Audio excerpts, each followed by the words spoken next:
So here in my group, in PRIMALIGHT at KAUST, we are studying this wave propagation in complex system, and our idea is to use phenomena that normally are not used or considered detrimental, like chaos or randomness, and to use them as a backbone for building a new type of technology, which normally take advantage of all the evolution of natural systems. I chose these three, which more or less summarize the research that we are doing right now. We develop a new technology that is able to harvest broadband energy by exploiting chaos. So chaos is an interesting phenomenon. Normally it's always introduced in a way that it appears very detrimental. But actually, if you can control it, you can use it, and you can ideate a complete new series of resonators where you can trap electromagnetic energy with very high efficiency. And this is now the basics of other applications that we are developing, for example in the field of solar cell or biomedical imaging. In this work that is now in review, this is published, by the way, got the cover of Nature Photonics of last year.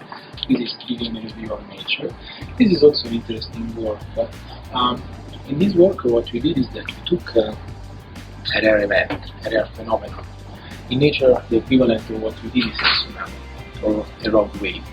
This event normally appears in the ocean and appears as a manifestation of strong, coherent wave energy that then they appear at once and disappear and destroys normally what they encounter on their path. We ask ourselves if we can somehow embed the destructive power of this event in some sort of integrated structure and use them for developing some applications. This is what we did. So we theoretically understand a little more, some insight about the formation of these type of waves, and then ideate a new optical chip where this wave can be generated. You see here we can consider this as a kind of photonic sea. So you see a random superposition of waves, and this is made by light. And there is one point when there is one wave whose amplitude is extremely high and it appears and disappears, and this is extremely fast, ultra fast. The velocity of this is 100 femto second, and the spatial extent of this is only 200 nanometer, and the wavelength 1.5 micron. So we can generate this event here, and we can control their appearance, and then we can design them in this integrated structure and use them for developing new applications, for example, sub-wavelength imaging. These are things that we are studying after. In this last, it's also another interesting example of what we do. Normally, when you fabricate, in this case, this is a SEM picture of 3 nanosphere. The size of this sphere is only 20 nanometer, while this is 100 something nanometer. This is an experimentally fabricated sample. You see, normally the spheres that you fabricate are far from ideal. They are not exactly spherical. And normally we spend a lot of time and effort to guarantee that our machine are able to fabricate sphere where the spherical structure is as close to the ideal case.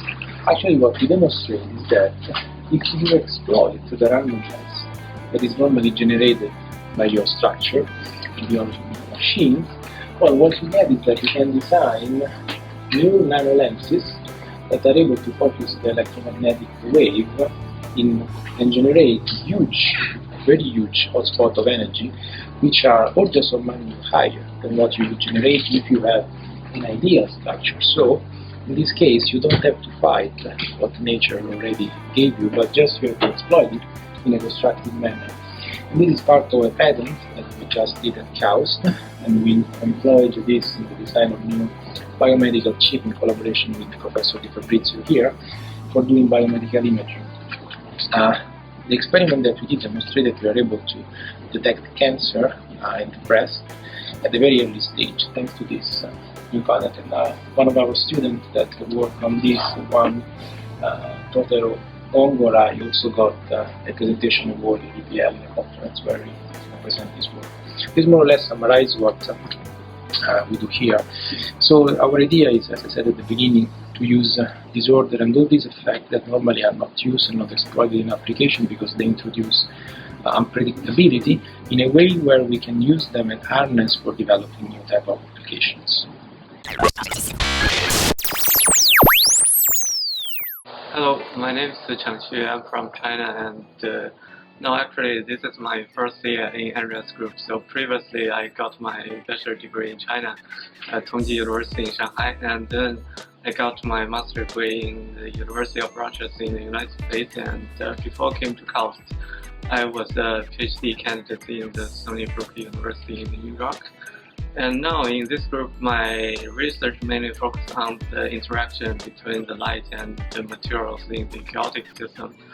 So for example, my research focuses on the interaction between the light and in the photonic crystal, which is a dielectric material, and also the interaction between light and the nanoparticles. So our research may be applied to the areas such as the solar cells, about the light harvesting, or also some light focusing stuff. So I'm working on a new kind of solar cells that are based on the properties of complex systems. So actually I'm running out some SDTD simulation to study and deeply understand which are the working principle of this cell, and the goal is to build a faithful model to explain how that works.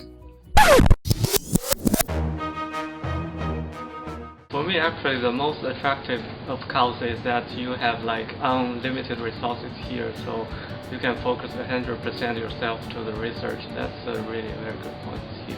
I think that this place could give me the possibility to do what I really want to do in my life, that is high impact research.